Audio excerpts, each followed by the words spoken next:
Last time on Man watches cartoons. And that was where a roughly 5-minute digression began. I'm just gonna make that another video. Now you are all caught up. I didn't actually watch much last season. I finally caved and watched Dan to Dan. It's a really solid show. Unexpectedly good dialogue and romance subplot, but I don't think it has the substance to go up with the all-time greats, you know?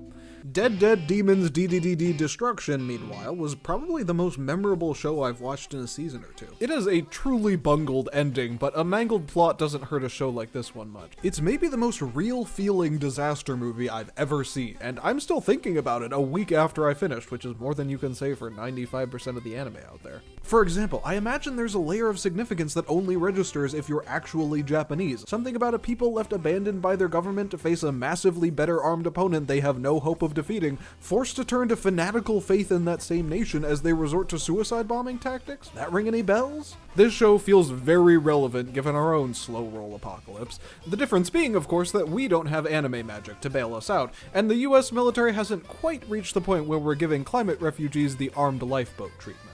Give it a couple years, you know? DDDD Destruction is an intentional allegory, and I'd bet my bottom dollar it's only going to get more relevant as time goes on. If you haven't seen the show and are wondering what this upbeat pop track I'm playing in the background is, that's the theme song of this show that I've been showing you. It's a really interesting show. The actual core of the show isn't about any of this stuff. It's a character-driven personal drama.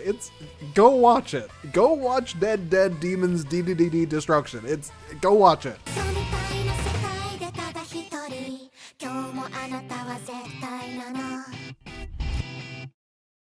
Acrotrip has been this season's surprise hit. Acrotrip is a bit like if Gushing Over Magical Girls was only 10% horny and, you know, actually good. It's not gonna rock your world or anything, but the tasteful brevity of these spit takes, the earnest strings of the opening, the weirdly competent character moments, the people making this show understood the assignment, and by all accounts are knocking it out of the park. It does have some real pacing and content issues after the initial episodes. After its initial solid run, it does not know where to go. Its final episode is every character in the show kind of confusedly going on vacation together. If I needed to give a prescriptive solution on how to do something like this, I'd say around episode 6 you need to start expanding the setting. Show what this highly localized magical girl setting looks like if Japanese pro wrestling circuits were all partnered with their local tourism lobby. And hey look, it's last videos. Theme again, it's one thing to execute well on a premise, it is another entirely to take that opportunity and actually do something with it. The new Ranma 1/2 adaptation is damn good. The obvious comparison is to the new Urusei Yatsura, since both are colorful and extremely technically proficient adaptations of classic shows by Netflix. However, while Urusei Yatsura fell flat with dated comedy and a complete disinterest in character growth, Ranma 1/2 has more of an interest in the interiority of its characters, so I'm cautiously optimistic that this will be able to compete with modern shows as a nice little dramedy.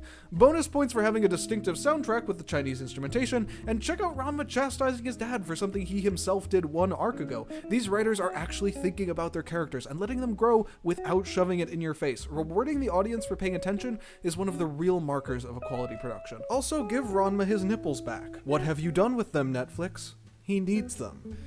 I started and immediately dropped my dear friend Noko something Tan. Always nice when you suspect something might be bad and it immediately proves you right. Dear friend is a great example of how not to successfully tell jokes. There's funny stuff at the core of all these scenes, but I only got through like 10 continuous minutes of it bungling every single delivery before I called it quits. Why yes, it is pretty funny that she can't fit through the door and eventually just shoves through, shattering the entire door frame. It'd be a shame if we were to take this good gag and then force it to hold 40 entire seconds of runtime.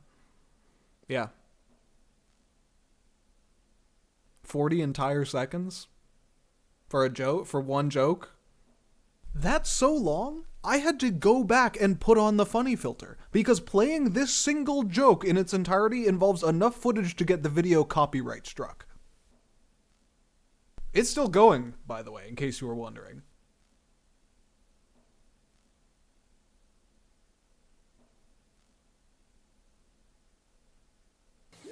40 fucking seconds! I worry that sitting through that with my commentary is actually kind of entertaining, actually. It's, when you're actually watching it, it's not. The emotions are boredom and The rapid onset of frustration. Anytime anything funny happens, the main character has to go, "What?" Like they're afraid you may have missed it.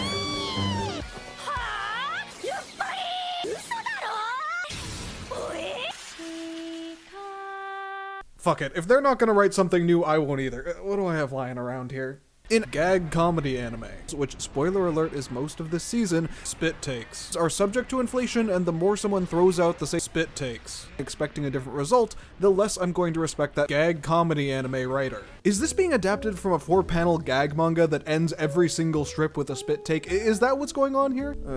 Whatever. Let This Grieving Soul Retire is a decent fantasy junk food show. It regularly got chuckles out of me, even in later episodes, but it's not the kind of thing you're going to be talking about after it ends. And I also watched all of these, and wrote little blurbs for them before realizing I did not want to spend all that time editing what was mostly a "here's why I didn't finish this show" montage. And that's everything! Now that I'm finally done with this awful Frankenstein's monster of a video, I can go back to my usual scheduled programming of desperately trying to find anything wrong with my favorite anime. So, see you next time.